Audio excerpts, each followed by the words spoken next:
Vincent, go ahead, go. Okay. Namo Fundamental Teacher Shakyamuni Buddha. Namo Fundamental Teacher Shakyamuni Buddha. Namo Fundamental Teacher Shakyamuni Buddha. Okay, you can do the next one. The unsurpassed, deep, profound, simple, wonderful Dharma in 100,000 million eons is difficult to encounter. Now that I've come to receive and hold it within my sight and hearing, I vow to fathom the thus come once true and actual meaning. Good, thank you. So today we will, I think I will share you the story of Sariputta and Morgana. Okay, this is a very good story. Let me ask you guys, who know Venerable Sariputta and Morgana? Who know? In here? Anyone know?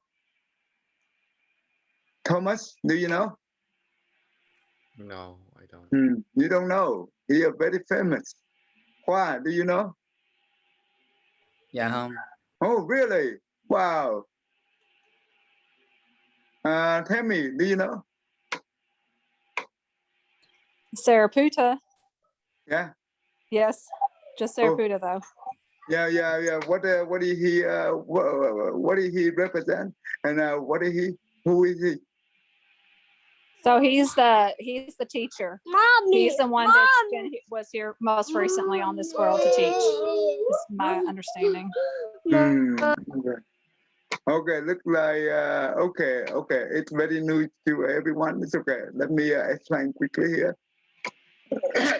Sariputta and Morgana, they are the best friends since they were born because they born on the same day, and they are also later on they become the left hand and right hand of the Buddha disciple. They are the two chief disciple of the Buddha.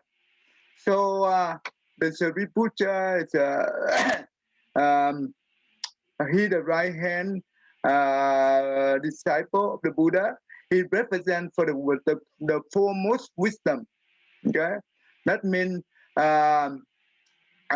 he the number one wisdom beside the Buddha. So, and a lot of time that when the Buddha busy, so he the one who speak the Dhamma to the assembly on behalf of the Buddha. So that's what it means. And later on we will learn about him. It's very interesting. He have a very interesting characteristic, so we can learn from him. Morgana, he does left hand disciple of the Buddha. He the second chief of the disciple. So he the foremost psychic power. That means here number one in psychic power. That means he can be able to use the power to walk on the sky. He disappear here and appear somewhere else. That means it's powerful, very powerful. So they are the two hands of the Buddha. Help the Buddha to perform the Buddha teaching, stretch out throughout the country during the Buddha time. It's very important. This year, today we will learn about Morgana. This is a very interesting story. So I think it's pretty good. It's good for everyone to understand.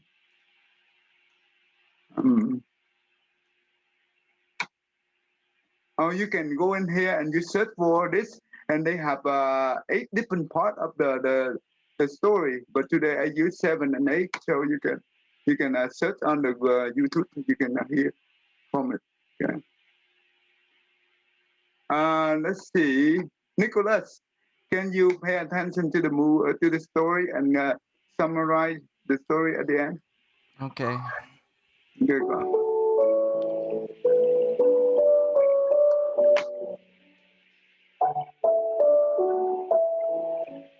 From his celestial travels, the Venerable Moggallana explained that he saw virtuous followers of the Buddha in various states of heavenly rebirths. In addition, he saw that the followers of other sects that lacked moral conduct ended up in hell rebirths. This caused many people to convert from other sects to Buddhism. The leaders of the sects were very upset at the loss of fame, income, comfort, and support from their old members. They argued about what they should do. Instead of looking within themselves, the leaders blamed the loss of support on the Venerable Moggallana. They came to the consensus that revenge was their best option. They decided to hire professional criminals to assassinate the Venerable Moggallana. The Venerable Moggallana, being the foremost in psychic powers of all beings other than the Buddha, realized their intentions. Being an Arahant, he no longer had fear of death, because he knew he would reach Nibbana, never to be born again. Rather, he had compassion for the lost and confused souls that wished him harm. Killing an Arahant is one of the 5 Karukama. Okay, let me explain. In Buddhism, Arahant is the one who enlightened. That means no more suffering from the death and rebirth cycle. That means they are free from all suffering. So they will enter into nirvana. Nirvana it means the mental state. It's not the physical state. This is the ultimate bliss, the ultimate happiness, and free from all suffering. Okay, so that is the term of nirvana. Evil karmas that yield the most horrendous results. The 5 Karukama are killing your mother, killing your father, killing an Arahant, causing a Buddha to bleed, causing a break in the Sangha. Okay, causing a break in the Sangha, that means that means the one who destroyed the Sangha community. Sangha, it represents the monk, the community of monk and nun. So that's what it means.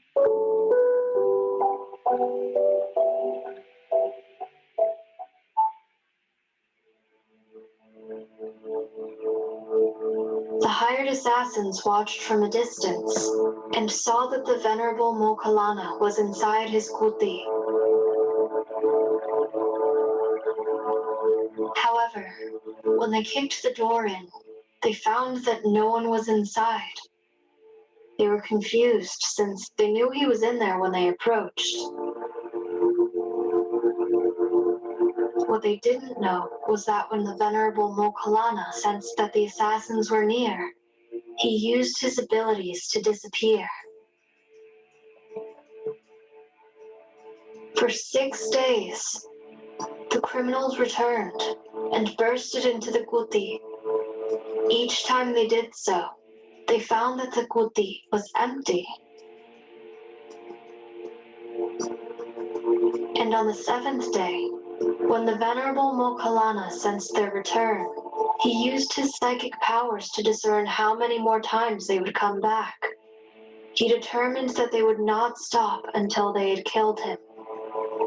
Upon further searching, he saw that this was a remnant of the Karukama that he had committed a long time ago. Although he had already burned in the lowest hells for longer than the mind can understand, the evil of that karma had not yet been fully repaid. He then understood that no matter how many times he wished to save the criminals from creating a Karukama, he could not escape his own karma.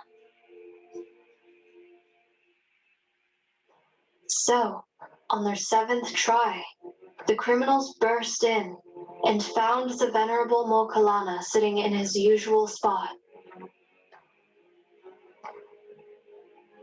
They grabbed him and dragged him outside, where they proceeded to beat him viciously.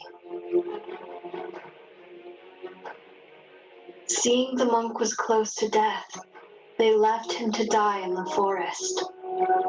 Then they went to report the news and to collect their reward. Deep in their hearts, they knew that what they had done was morally disgusting and vile. Yet their greed and desire for money overshadowed their sense of morality.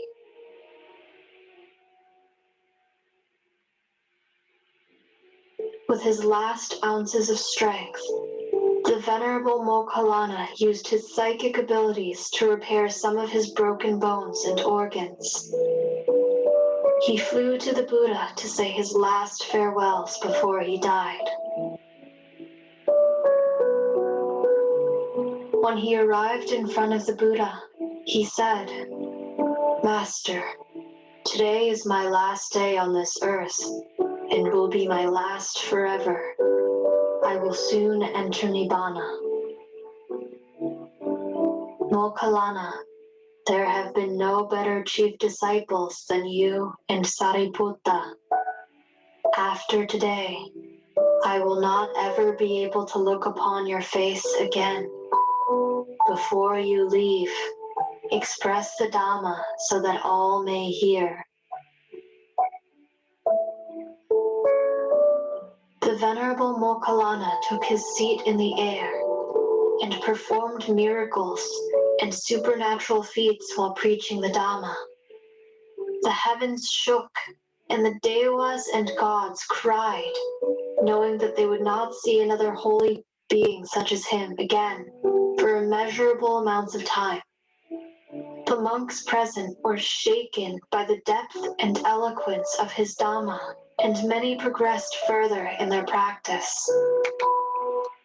And finally, when he was finished, the Venerable Mokalana paid his last respects to the Buddha and flew away to his last resting spot, where he entered final Nibbana.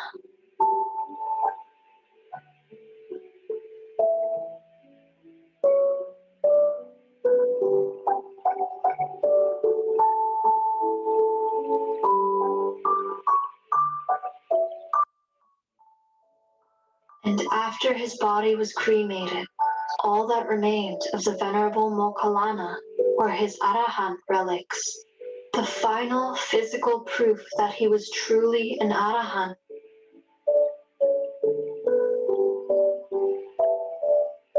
What did you learn from this story?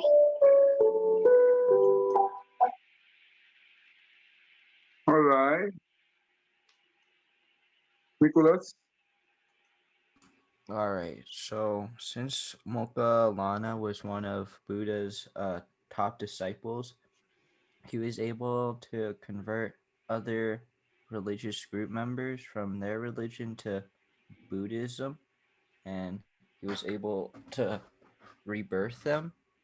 So the group members from, or the group leaders from the other religions weren't happy about this and ordered assassins to kill him. And one of the five Garyu karma or whatever was that if you killed uh one of Buddha's disciples, um Arahat. Alaha, Mhm. I don't know what would happen, but like it was a do not do thing.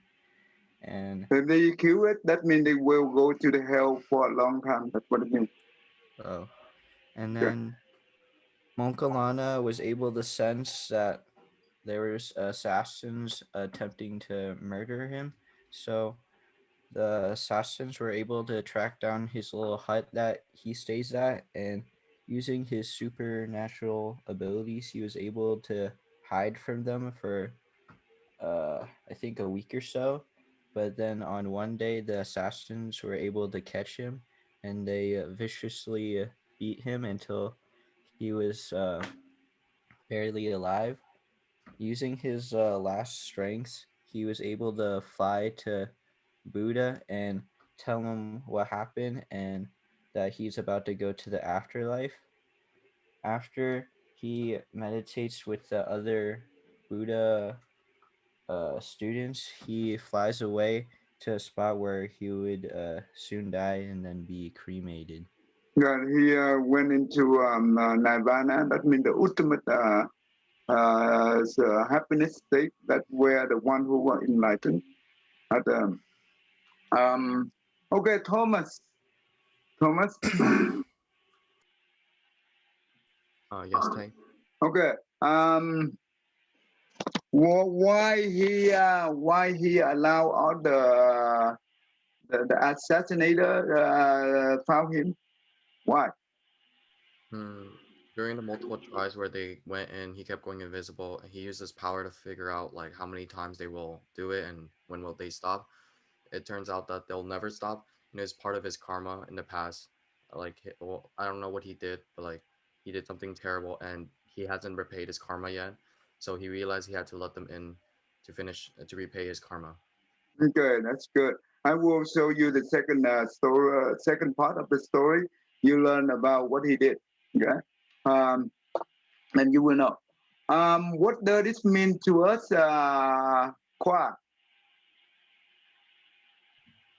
Even though he Alahat, he have a very he the number one psychic power disciple of the Buddha, but he still go through a terrible death. Why is that?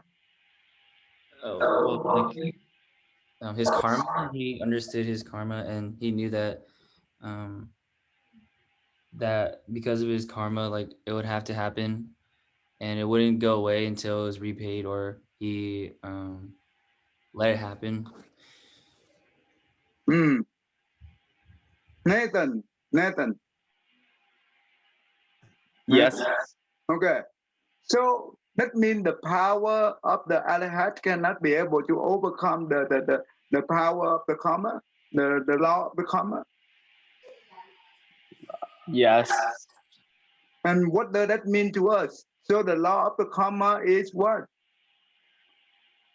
It's very powerful. It's the supreme law. It's above everything, even the Buddha.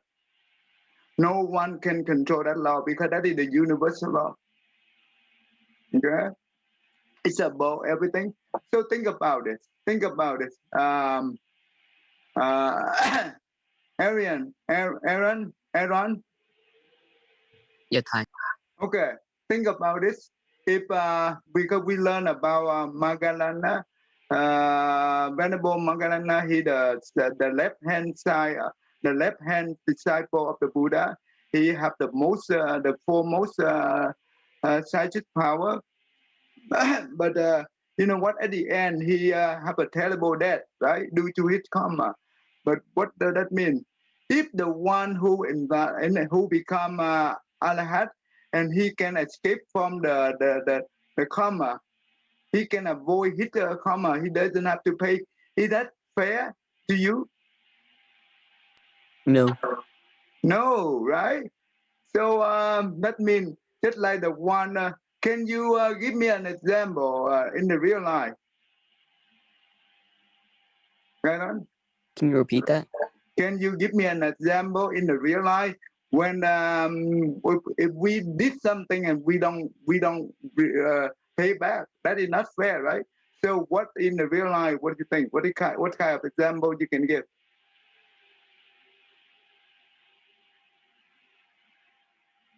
Aaron? All right, Vincent. Do you understand the question, John? Yeah. Okay, tell me can you give me the specific example? Let's see. Let's say that we did something and we don't Yeah. pay. So what kind of example is similar to this? Maybe if you like borrow something from someone, Yeah. and you never gave it back. Okay, let's say that we went to the bank, right? We borrowed the money from the bank and for the house payment, right? Can we file bankruptcy? And that means we will clear out everything. Tell me, what do you think? I think a lot of people do this. Yeah, I know. Um, But do you? But is that really clean? Is that a clean record? no, because you'll end up paying it back. Like you won't. So they forgive your loan, so you don't like literally have to pay the money back. But in the end, it's going to come back on you. So you might think you got away with it, but you're always going to get repaid with your karma. So But even if this, but not only the karma. When we file the bankruptcy, right? The bad credit will be on our record for a while, right? yeah, but not long enough. It's only like 7 years. That's why people keep doing it. It should Okay. be longer. Okay, should be longer, but that means during that 7 years, right? They can that means you cannot do anything, right? Right, except for yeah, you're right. You cannot buy the house. You cannot do anything. Right. So yeah, because in this world, yeah, they but when we have that thing, right? Yes, you can you think that you can get away from it. No, you still, even though after 7 years, it's very tough to build the credit, right? It's not easy to build our credit. Um, and and you know what? One way or the other, they will come back to us and haunt us one way or the other. So, but it's not fair when we think that we can get away from it. I don't think so. So in the Buddhism, the law of the karma is the supreme law. No exception, include the one who enlightened. There is no exception. So that is really fair because the law of cause and effect is the universal law. So there no one can escape from it. Okay. Okay. Now let me show you the second story. Let me hold on before I go there.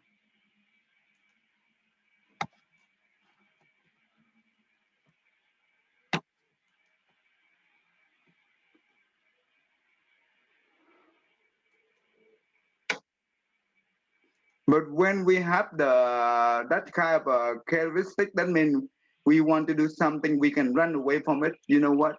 That person's life, it doesn't turn out to be good because they live with those characters. It will be really bad character at all for the rest of their life. Okay.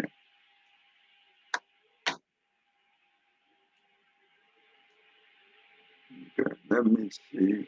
All right. Let's see. Hmm. Khoa, can you pay attention to this and summarize at the end? Yeah, Thầy. Okay.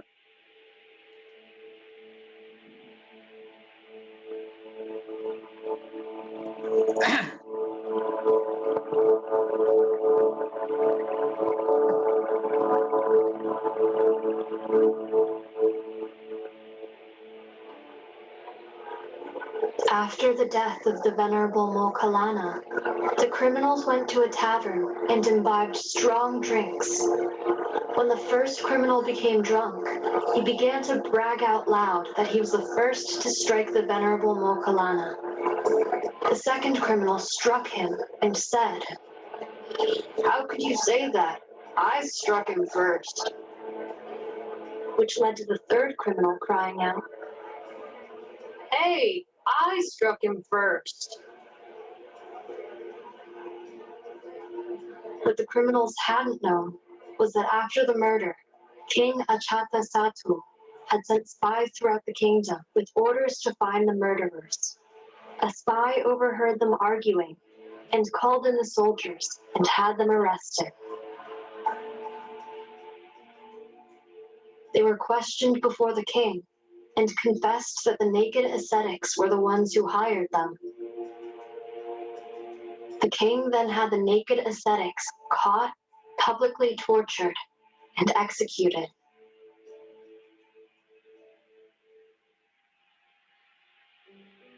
When the monks heard about this, they began discussing it in the Hall of Truth.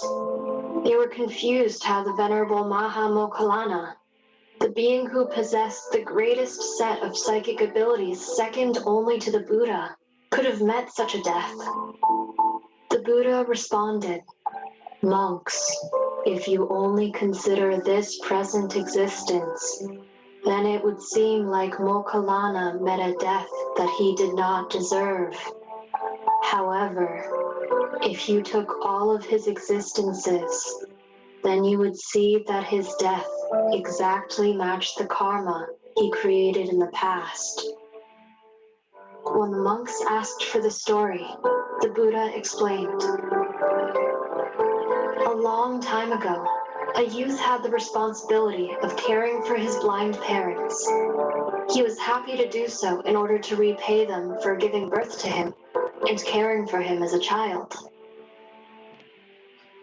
However, his parents felt guilty that their son had to live such a difficult life. They decided to find him a suitable wife. In the beginning, the young woman waited upon his blind mother and father. However, after a few days, she began to resent her new life and his blind parents. So in order to turn the son against his parents, the young, hateful woman waited for her husband to leave the house and scattered broken clay and rice on the floor, so it would seem as if his parents made a mess for her to clean.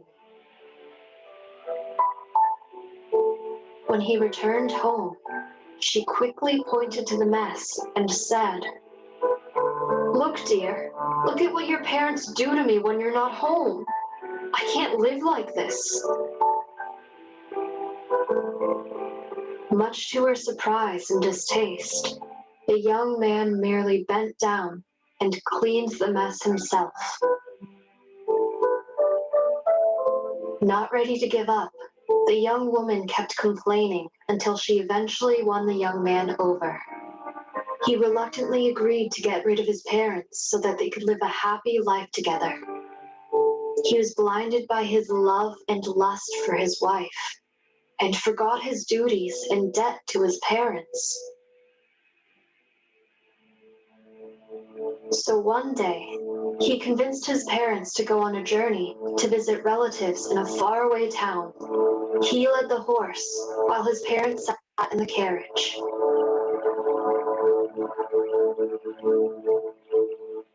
When they arrived at a secluded spot in the forest, the son gave his father the reins and said, "Around here there are said to be many thieves. Let me scout ahead to make sure it is safe." And after walking some distance away, he looked back upon his parents at the cart. In order to gather the nerve to do what he agreed to, he told himself, "They are the reason that my wife can't live a good life. It is because of them that my wife might leave me. They cause us hardship. They can't work or take care of themselves, and they are a burden. We'd be better off if they were dead." He repeated this to himself until he believed that it was true. Then, suddenly and viciously, in the guise of a thief looking to rob them, he heartlessly attacked his father and mother.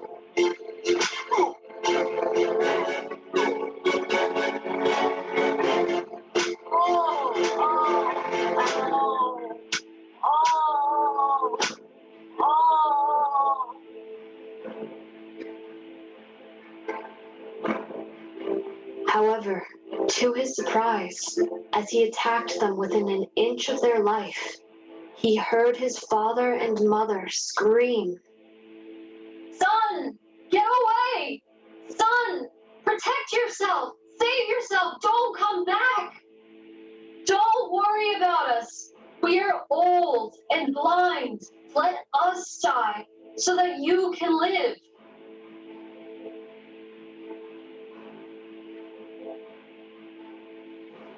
Hearing this, the son realized that even in their final moments of life, even as they were being beaten and just moments away from death, his parents' only wish was not for their own safety or deliverance, but for his.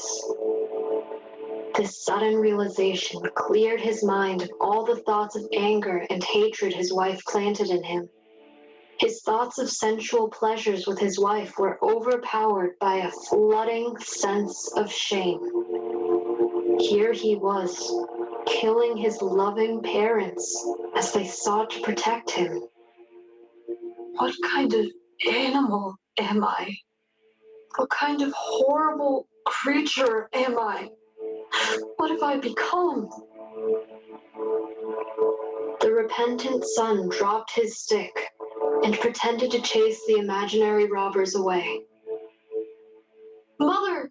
Father! I have returned! Don't worry.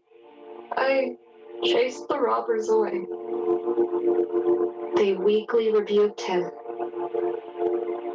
Son, why did you come back?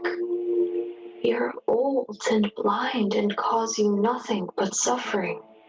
You shouldn't have risked your life.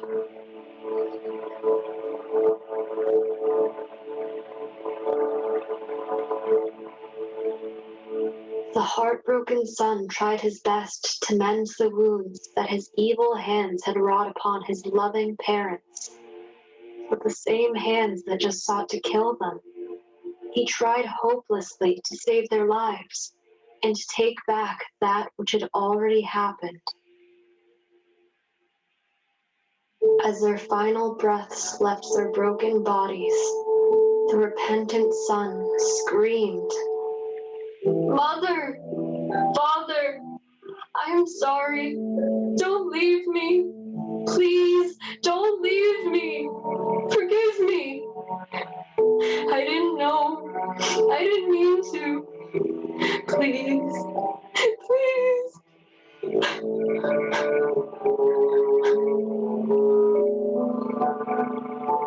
Unfortunately, there was no one left to hear his cries. There was no one left to forgive him for his evil.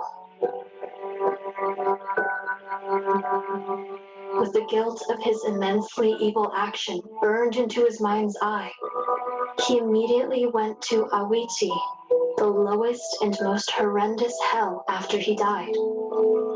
This level of hell is reserved for those who commit the most heinous of actions. There, he burned and was tortured for eternities. And with that, the Buddha concluded the story. We only think things are unfair and unjust when taken as singular events. However, if we knew all that we have done in past lives, we would see that all things that transpire are a result of causes created in the past. There is no result that has no cause. There is no cause that does not lead to a result. There is no fairer law than the law of karma.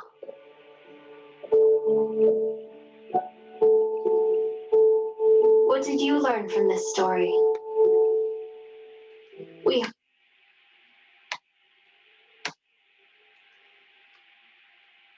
Quoi?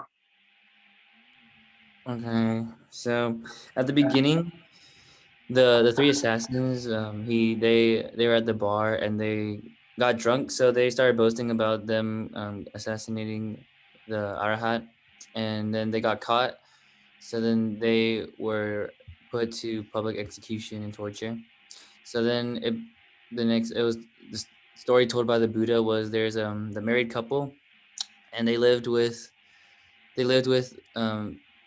the husband's parents, and they're both blind and old, and the wife always saw them as a burden and didn't want to live with them and clean after them. So she also like planted some messes and told the husband that his parents kept making a mess for her to clean up, and she was saying like that they're a burden. So then um, at that point, the husband still had a heart, so he just cleaned it up, and he was understanding of his parents that they can't really do much. So he cleaned it up, but then his wife convinced him to not live with him anymore, so they can live a happy life by themselves. So after a while, he reluctantly accepted her request. So he brought them out into the woods, or he brought them to. He told them that they were going to go see relatives from a far city, and they were in the woods. And then when they didn't expect it, he went and he beat them until they were really weak. And then at that moment, his parents, obviously they're blind, so they didn't know that he was the one who beat them. So they, with their hearts, they told him to run and save himself instead of saving them. And then that's when the husband realized that he messed up and he made a mistake. And they always loved him, but his wife has turned him to a different person, and his love for his wife took over, and he ended up killing both of them. And then after that, he tried to save them, but he couldn't because it was already too late. And then he ended up going to the lowest level, um, and he tortured there for eternity. And then the Buddha said that karma is the most superior rule.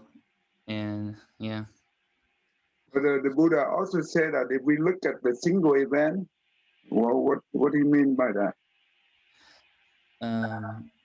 I think it's like one event can like cause one thing can cause like a really one if you do like one small thing, it could turn into a really big thing in the future, and it could cause a lot of karma. Oh no, that's not the Buddha mean. He said that when we look at the incident that the death of the Moggallana, um, and then if we look only on one life, right? Can you be able to conclude that the Moggallana deserved to die? What? Wait, what was? Okay, you know the death of Moggallana, right? Yeah. If we look at the current life that he lived in, do you think that he deserved to die? No, like in the current life, no. No, but the Buddha, that's why the Buddha said that if we look at the single event and to determine this person fair or not fair due to the result that he get, right? We cannot tell. Does that make sense? Yeah. But we look back into the past, many lives, all the existence together. That's why it makes sense. All right, Ryan.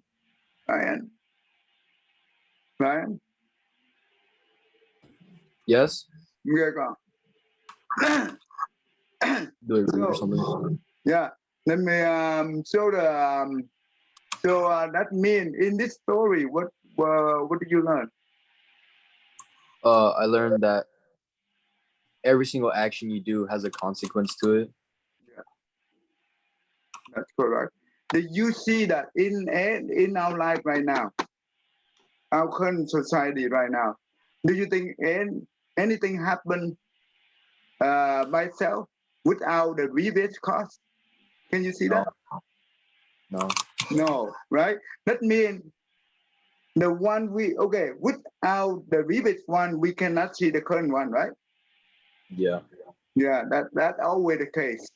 That this is what we call the dependent arising or the dependent condition.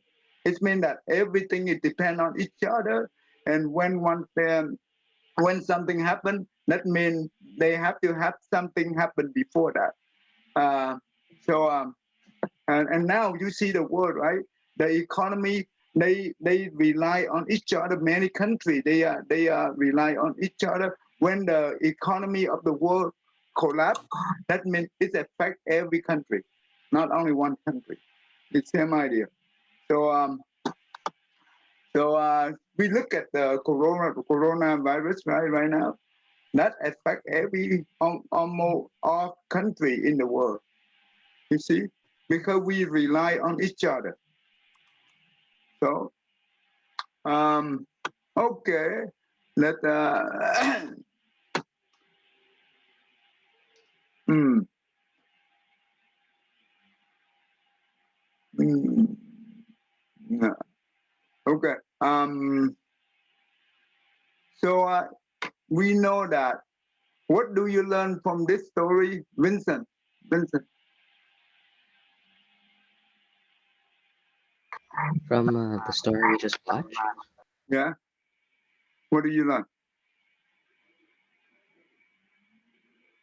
What else? we learned we must care for our parents and not think that they are causing suffering for us. Okay. Nicholas, what do you think? What else do you can you learn from this story? Hmm. I think I learned that you should always tell the truth. Told the truth. Mm-hmm. What do you mean by that? Well, the parents were lied to, and then they died. Mhm. Okay. That mean why telling the truth? What do you mean telling the truth? What do you mean by that? It won't bring harm to people. So don't bring harm to the. You mean the wife, right? Mm-hmm. Okay, the wife. Okay. Let's see. Thomas. Thomas. Yes, Ty. Okay. The son, the one who killed the parent. What about the wife who will have between the husband and the wife who will have more punishment? Well, the son will have more punishment because he did the act, he did the beating, he killed the parents. But the wife will also get a punishment because she was the one that put hatred and anger and suffering in his mind. I know, Even but though who will get more? I feel like the son will, because I mean, I guess the wife too. I don't really know, but like I think the son will because he did the act of actually killing his parents, but his wife was just like in his head and everything, and because she had Okay. hatred. Yeah. Okay. Nathan, what do you think? I think the son would get punished. Like I agree with Thomas, they both would, but the son would be like punished more severely. Really? Wow. Ryan, what do you think? This is very interesting question. If you understand this question, you will understand the law of cause and effect. This is very important. Nicholas, what do you think? Uh, I don't know. The wife kind of acted like a catalyst to the situation, so I think that they both should be punished, but I don't know how badly. I need You to don't think. know which one is more, right? Mm-hmm. Kwa, what do you think, Kwa? Okay, so I think it could possibly be maybe the same because the wife is the one who encouraged him to do it, and initially was the one who had the felt of burden from his parents, and then the son did have at first his love, but then he gave in to his wife, which was like honestly, like if his wife didn't say anything, he wouldn't have done anything, obviously. So I feel like they could have the same because the wife was the main person who had the thoughts and not think about her, like think with her heart, but thought with her head. Okay, let's see. Aaron, what do you think? This is a very important question. If you understand this, you truly understand the law of cause and effect and the law of karma. Aaron? Probably the wife because she was the one who caused her husband to kill his parents. Why you say that? Because she was the one who gave him. The husband is the one who do the action, right? Yeah, but the wife is the cause of the action. Hmm. The Hmm. wife like pretty much pulled the trigger on the gun. Okay. and Yeah. Tell me. So it would be the wife that would get a worse karma from it because of intention. It all comes down to intention.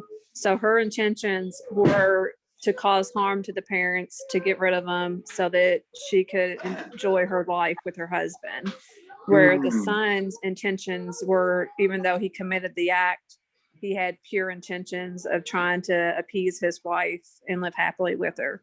So in Buddhism, it all comes down to intention. If you kill without intent, I mean, not that he did intentionally and killed him, but if you like harm an animal or something without intentionally doing it, then the karma of the action is very minimal compared to when you intentionally kill an animal. So definitely the wife, because her intention was to cause harm.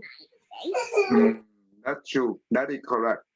Because in Buddhism, right, we when we're talking about the karma, we have three karma. It means action.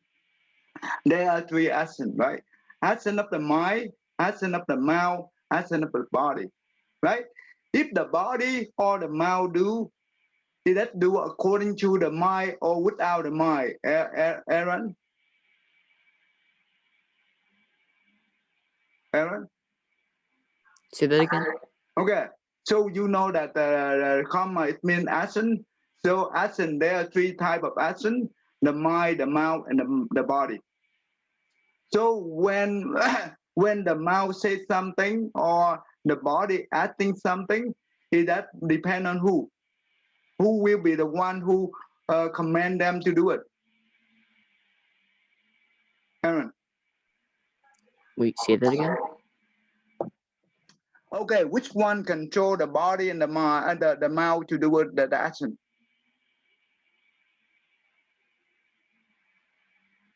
Can you hear it, Aaron? I can't really hear you. Oh, really? Can you guys hear me? yeah, I could. Yeah, I can hear you. Yeah, fine. yeah. Oh, that means somehow Aaron have a connection problem. Okay, Vincent. Vincent. Yeah. So you know that there are three different actions, right? The mind, the mouth, and the body. So when we say something or the body acting on something, which one is control those two? Uh, your mind. Yeah, your mind, right? When you have the good thought, your our mouth will speak nicely, and our body will be acting kindly, right? But when we have the evil thought, right? That means the mind. Then the mouth will be speak evilly, and the body act evilly. So the mind is the most important.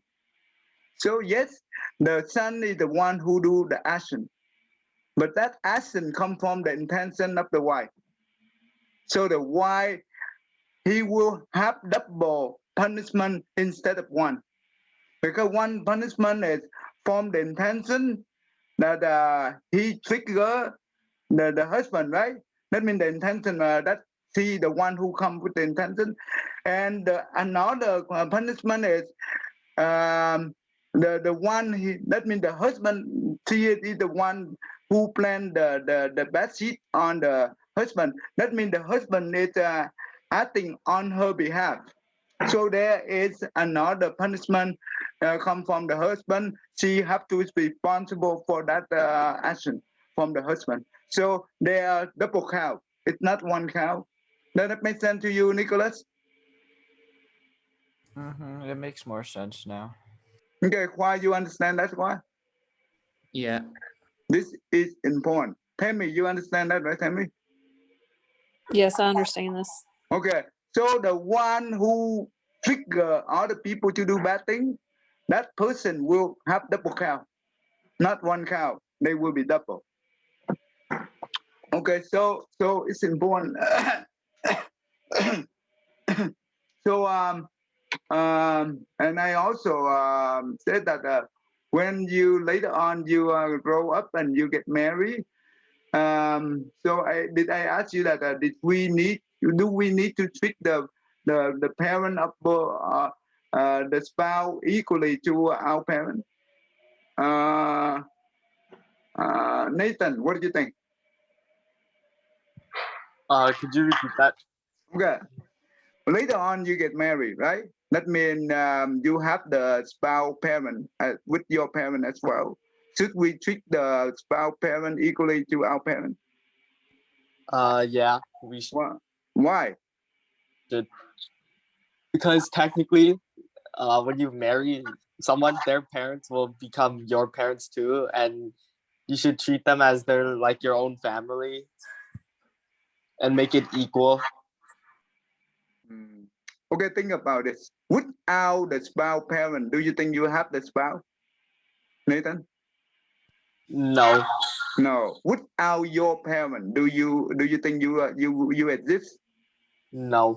Okay. So when you think in that direction, that means we should treat them equally. Okay. So and importantly, this is the family value.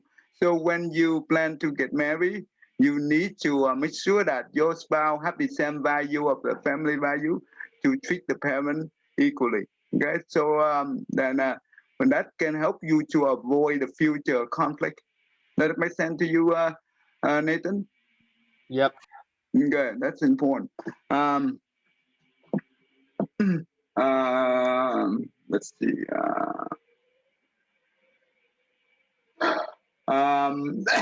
We cannot run away from our karma.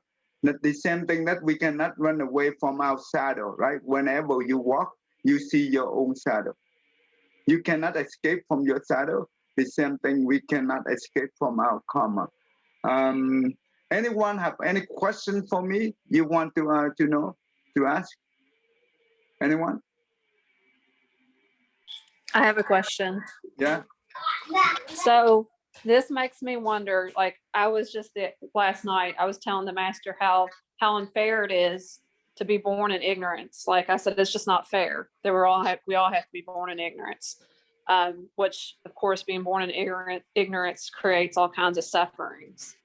And then hearing this story now, it makes me wonder, like, because throughout my life until I came to Buddhism and started understanding better what was going on, so many horrible things happened to me.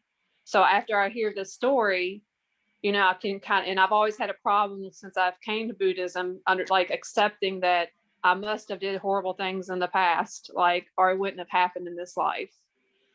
So I guess when you finally get to the point of being like, okay, cause and effect, karma, like you just have to like accept that, you know, you must have done something in the past at some point to create all of this stuff. But then how do you go about forgiving yourself? Because if you've been in so much suffering and you accept, okay, then I accept this suffering that's happened to me because I was born in ignorance and because of obviously I did tremendously horrible things in the past, but then how you just like okay with yourself at that point. Does that make sense? Yeah, I understand. So, but can you give me the specific example what the ignorant mean to you? Tell me. So ignorance to me is like you're born and you don't remember you don't remember any kind of enlightenment you've had in the past. So you're born without any kind of awareness of karma or cause and effect. And then on top of that, you're born into certain families and you have certain friends and certain societies that all influence you and add different ignorance, like compound your ignorance, not only the ignorance you were born with, but then ignorance, you know, your family and your friends and society and the people around you. So it kind of builds on you where you're not able to go with what you know, what you came with, unveil what you already knew. So, but finally, when you find the right people and you're able to start doing that, but then you look back at all the sufferings that not only like you've created by kind of following the people in your life, but just horrors that should never happen to anybody. And so then you have to accept, okay, that must have been some kind of past karma coming back on me. But then how do you sit with yourself knowing that you must have did something much more horrible to so many other people? Okay, that okay. I understand your definition of ignorance. Okay, but ignorance it means in general it means lacking understand of the truth. That's what it means. But let me answer the first part of your the thing you say ignorant, because when we go to the new life, right, we forgot everything in the past. Think about this. The regular person like us, what happened when we collapse, right? When a person collapse, let's say they went into they go into the coma. They go into the coma state, and for many days after they've been able to recover from it, do you think the person will become normal just like before? Tell me. No, a lot of people don't even come out of the coma ever. Okay. But no, they won't be the same. Yeah, that means their mind, their brain, it's just like the kid of 1 or 2 years old. They do not remember anything. Very little. Is that the same thing? That's the same. This is the current life. We are not talking about changing one life to the other. Does that make sense to you, Tammy? Yes, it makes sense. So yeah, we don't have to say that wait until we go to the new life, then we forget everything. No, in the current life, when something happened to us, like the stroke, right? We collapse. Then we forgot we forget everything. Does that make sense to you, Nathan and Kwa?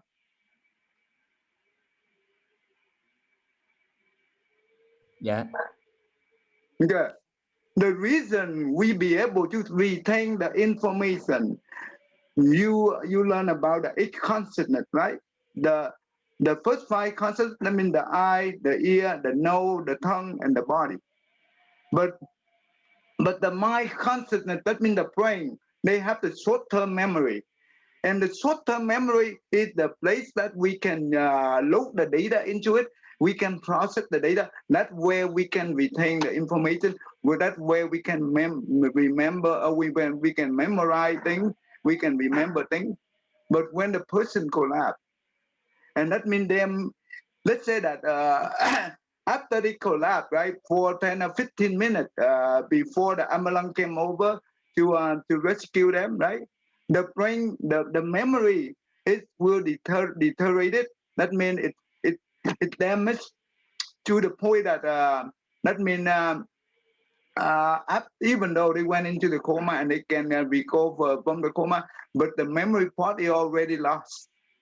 When the memory part is not lost, right, we cannot be able to repair the memory. That means when the memory is damaged, then that means you don't have enough memory to load the data, so you cannot be able to remember anything. For example, the computer, let's say that we have the 8 gig memory, right? The computer run very fast. When the more memory you have, the faster the speed will go. But what happened? Suddenly your computer have only 500 meg of memory. That means, do you think the computer can process anything, Kwa?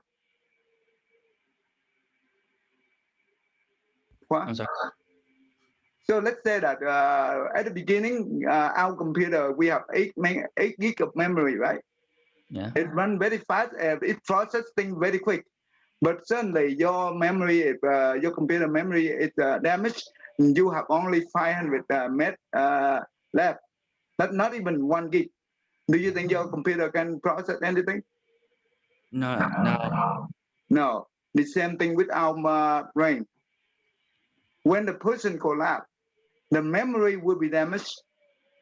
And when, even though they be able to recover from the coma, yeah, the memory, the damaged memory no longer be able to process the data. So that means we cannot be able to remember. Does that make sense to you, Tammy? Yes, that makes sense. Okay. So the brain, that means the mind consciousness is the one help us to remember things, not the alaya. The alaya consciousness is just the storage. It doesn't help us to but in order for the data come from the alaya to be maintained and to be for us to remember, we need to have the memory, right? So so and in this story, the good thing about, yes, we are very ignorant about let's say that everything in life is impermanent. Nothing will say permanent. Everything have to go through impermanent. And when we understand like that, we do not attach to the impermanent thing. And even our body, right? Everyone have their birth, their death, right? Birth, that means everyone have to go through birth, aging, sickness, and death. And we also suffer from the mental suffering, right? So when we understand life is impermanent, what does that help us, Tammy? That it's always changing. So there's always hope. Like just because it's one way one day, it can always change to something different. And that you're Yeah, going to be born and you're going to die and then you're going to be reborn again, that it's going to be a cycle. but that will give you the positive direction to go to live the life of the meaningful life. Right. Sure. Once you realize everything's impermanent, you're not stuck anymore, that you can move on and like change it, life, and create it to whatever you want it to be. Okay, before we do not understand this concept, right? We enjoy our life in the way that we live, right? But now we know that life is impermanent. That means our body can go anytime. So we use this body in the meaningful way to help other people. We want to use our own body to to benefit others. So that's how you create the blessing. And that's how you yes, in the past we did not remember our past life karma, right? We pray, yet because we do not have the eye of the wisdom, we cannot see it. But even though for that, we still try the best to live the meaningful life, to do good, to help others, so we can generate a lot of good blessing. Yet when we encounter the karma that we have to repay, but we repay in the good condition instead of in the bad condition. Just like the Malagana, when he repaid that bad karma, he repaid in the condition that he was arahat. That is different from the one who not enlightened yet. Does that make sense to you, Tammy? Yes, that makes sense. That's the big difference. Because just like when we are poor, right, we have to pay the debt. It's very suffer to pay $100,000 loan, right? It's very suffer when we are very poor. But when we become millionaire or billionaire, right, the $100,000 loan is no problem. The same thing. So if we know how to use our own body to benefit others, to generate the blessing, that's how we become rich. Rich in the spiritual path, not in the material. Of course, it will help us to become in the material as well. So yes, when the bad karma that we create in the past that we did not know, it occurs, we have no problem to pay for it, and we were happy to pay for it. We accept the way that it occurred. We never, we will not have any ill will against that. Therefore, we do not create a new bad karma. Does that make sense to you, Nicholas? Yeah, that makes sense to me. So this is important. This is very important. So when we understand, that means we have wisdom. We be able to accept whatever the condition we have right now. We go with it, and we are willing to repay whatever we done in the past. When you have that mentality, you will not be suffered by the condition that you have in. The same thing happened to the other people, but if that person do not have this kind of wisdom, they will be suffer very badly. Okay. Okay. All right. Thank you. I a little bit over. Okay. Okay.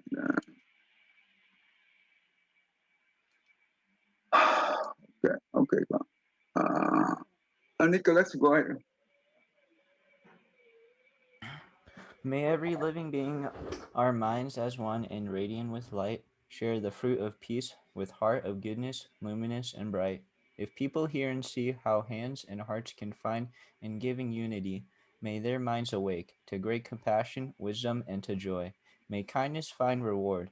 May all who sorrow leave their grief and pain. May this boundless light break the darkness of their endless night, because our hearts are one. This world of pain turns into paradise. May all become compassionate and wise. May all become compassionate and wise. Thank you. Tell me, after you understand this, that help you to see thing unfair in life? Yeah, it helps. Thank you.